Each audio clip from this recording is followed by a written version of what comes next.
warahmatullahi wabarakatuh. Selamat pagi anak-anak. Bagaimana kabar kalian hari ini?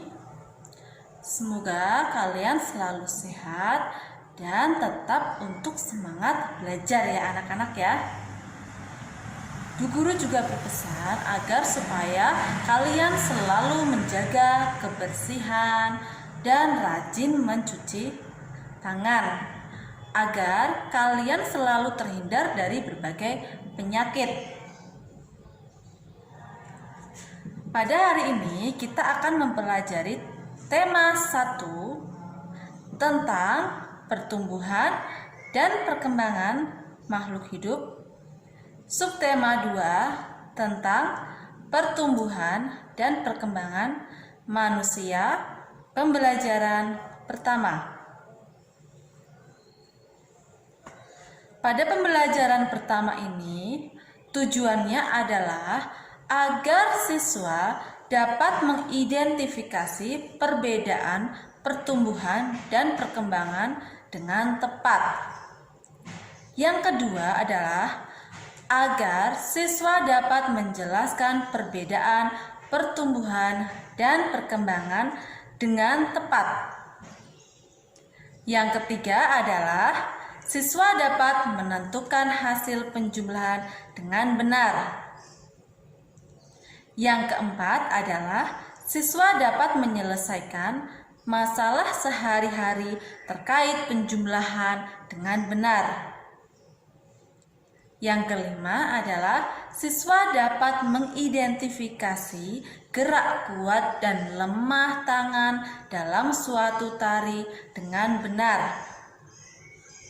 Yang terakhir adalah siswa dapat memeragakan gerak kuat dan lemah pada tangan dalam suatu tari dengan percaya diri. Itu adalah tujuan pada pembelajaran kita hari ini. Sekarang Bu Guru akan memberikan pertanyaan, yaitu apakah yang kalian ketahui tentang pertumbuhan dan perkembangan? Apakah anak-anak sudah bisa menjawab? Jadi, pertumbuhan adalah proses bertambahnya ukuran tubuh meliputi tinggi, berat, dan volume. Sedangkan perkembangan adalah proses biologis makhluk hidup menuju tingkat kedewasaan. Dapat berupa perubahan bentuk, susunan, dan fungsi organ-organ tubuh menuju kedewasaan. Nah, anak-anak sudah paham itulah arti dari pertumbuhan dan perkembangan. Pertumbuhan manusia itu terjadi sejak di dalam kandungan. Ketika bayi lahir, bayi itu berbentuk sangat kecil dan mungil. Bayi hanya memiliki panjang tubuh beberapa puluh sentimeter saja dan memiliki berat hanya beberapa kilogram saja. Namun, panjang dan berat badan tubuh ini akan terus bertambah saat usia kalian juga semakin bertambah. Nah, anak-anak bisa melihat pada gambar tersebut, itu gambar seorang bayi yang kemudian dia akan menuju dewasa sesuai dengan usianya. Jadi tinggi badan dan berat badan yang anak-anak miliki sekarang itu akan terus bertambah saat usia kalian menjadi dewasa. Setelah dewasa, pertumbuhan manusia akan berhenti. Namun, perkembangan emosional dan pikiran akan terus berkembang. Pertumbuhan dan perkembangan ini dipengaruhi oleh 3 faktor. Faktor yang mempengaruhi yang pertama adalah faktor makanan. apabila anak-anak makan makanan yang bergizi, menyehatkan, maka tubuh kalian akan menjadi tumbuh yang sehat, yang kuat, dan tidak mudah sakit. Namun, apabila kalian makan makanan yang tidak bergizi, tidak menyehatkan, maka tubuh kalian juga tidak sehat, maka akan sering terkena penyakit. Itu adalah faktor yang pertama. Yang kedua adalah faktor olahraga. Dengan olahraga, kita itu akan di badan kita itu akan menjadi kuat dan tidak lemah. Dengan berolahraga kita akan menjadi semangat dalam melakukan apapun. Kalau tidak olahraga, maka badan kita juga akan menjadi lemas. Itu adalah faktor yang kedua. Nah, faktor yang terakhir adalah faktor dari keturunan orang tua.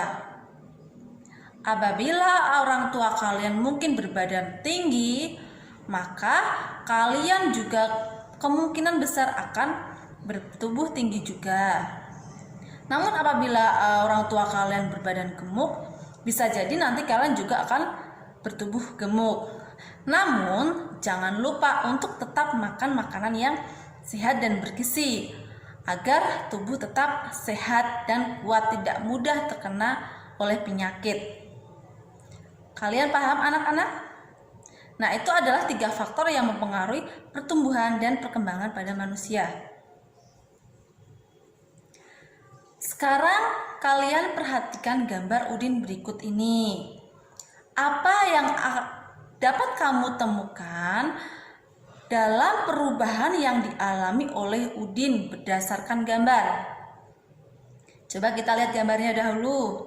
Itu adalah gambar Ibu Udin yang sedang menggendong Udin tapi pada saat dia bayi.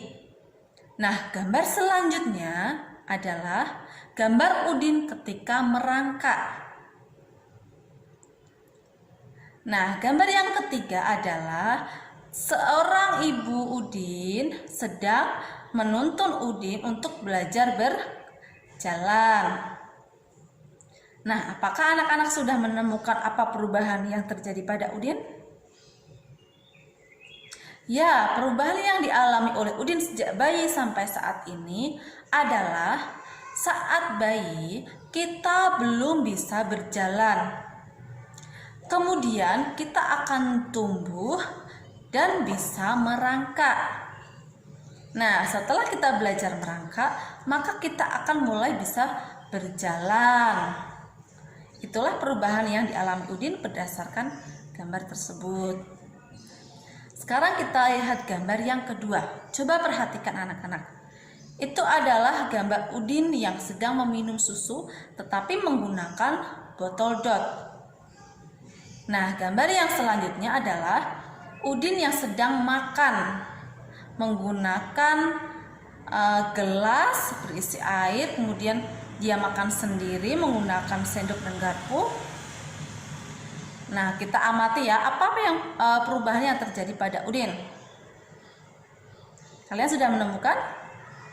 Ya, perubahan yang dialami oleh Udin adalah pada saat masih kecil, kita masih minum itu menggunakan tangan tapi masih susah. Belum bisa makan. Jadi masih minta bantuan orang tua. Nah, sedangkan saat kita tumbuh dewasa, maka kita akan bisa minum sendiri dengan baik, makan sendiri tanpa bantuan orang tua. Itu adalah perkembangan dan pertumbuhan yang terjadi pada Udin dari saat kecil hingga dia besar. Sekarang Bu Guru akan memberikan tugas untuk kalian di rumah. Yang pertama, cobalah mencari tahu dari orang tua kalian tentang pertumbuhan dan perkembangan kalian dari sejak kalian lahir sampai saat ini. Yang kedua, lakukan kegiatan wawancara kepada orang tua di rumah untuk memperoleh informasi perkembangan dan pertumbuhan tersebut. Sudah bisa dipahami tugasnya anak-anak? Nah, semoga kalian mengerjakan dengan baik ya di rumah ya. Bertambah berat serta tinggi badan merupakan salah satu contoh pertumbuhan. Kekuatan tangan manusia juga mengalami perkembangan. Kekuatan tangan dapat dilatih melalui kegiatan olahraga dan juga menari. Kuat dan lemah dari gerakan tangan digunakan juga dalam menari. Nah, Bu Guru akan memberikan contoh dari gerakan kuat dan gerakan menari. Contoh dari gerakan kuat adalah saat kita mendorong meja. Nah, saat mendorong meja itu kita membutuhkan kekuatan yang sangat penuh. Itu adalah contoh dari gerakan kuat. Sedangkan contoh dari gerakan lemah yaitu seperti saat kita memegang kapas. Kita tidak perlu memerlukan kekuatan tangan. Itu adalah contoh dari gerakan kuat dan lemah. Nah, sekarang coba kita lakukan gerakan kuat dan lemah dalam menari. Kalian bisa melihat gambar di atas. Gerakan yang pertama adalah mengangkat tangan kanan. Yang kedua adalah mengangkat tangan kiri. Setelah itu, turunkan kedua tangan secara perlahan sambil menggerakkan jari perlahan.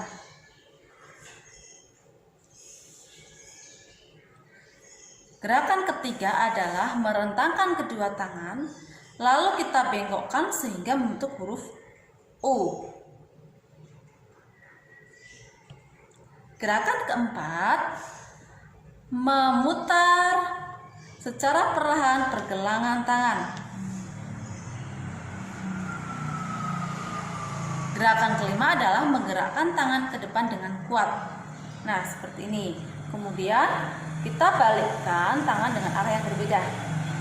Nah, gerakan terakhir adalah tepuk tangan. Apakah anak-anak bisa mencobanya di rumah? Nah, kita sekarang akan melanjutkan ke materi yang berikutnya, yaitu tentang penjumlahan bilangan ribuan tanpa teknik menyimpan. Kalian bisa melihat contohnya, yaitu 2653 ditambahkan 3302. Kalian masih ingat cara menghitungnya kan? Nah, cara menghitungnya itu kita mulai dari angka yang paling akhir, yaitu angka yang menempati nilai satuan. Angka yang menempati nilai satuan adalah pada angka 3 dan angka 2. Jadi, 3 ditambah 2 sama dengan 5. 5 ditambah 0 sama dengan 5. 6 ditambah 3 adalah 9. 2 ditambah 3 adalah 5. Jadi, hasil penjumlahan dari 2653 ditambahkan dengan 3302, hasilnya adalah 5955. Nah, anak-anak sudah paham? Kalau sudah paham, kita akan melanjutkan ke materi penjumlahan dengan teknik menyimpan. Contohnya adalah 1200 ditambahkan 2900. 0 ditambah 0 sama dengan 0. 0 ditambah 0 sama dengan 0. 2 ditambah 9 adalah 11. Maka kita tulis angka yang paling akhir, yaitu angka 1. Angka satunya lagi kita simpan di atas angka 1. Jadi 1 ditambah 1 ditambah 2 sama dengan 4. Jadi hasil dari penjumlahan 1200 ditambah 2.900 adalah 4.100. Apakah anak-anak sudah paham? Kalau sudah paham, nanti Bu Guru akan memberikan tugas matematika tentang penjumlahan. Nah, kalian harus mengerjakannya dengan baik. Boleh meminta bantuan orang tua di rumah. Sekian dari Bu Guru. Semoga pembelajaran hari ini sangat bermanfaat untuk kalian dan kalian bisa mendengarkan dengan baik dan memahami dengan baik. Wassalamualaikum warahmatullahi wabarakatuh.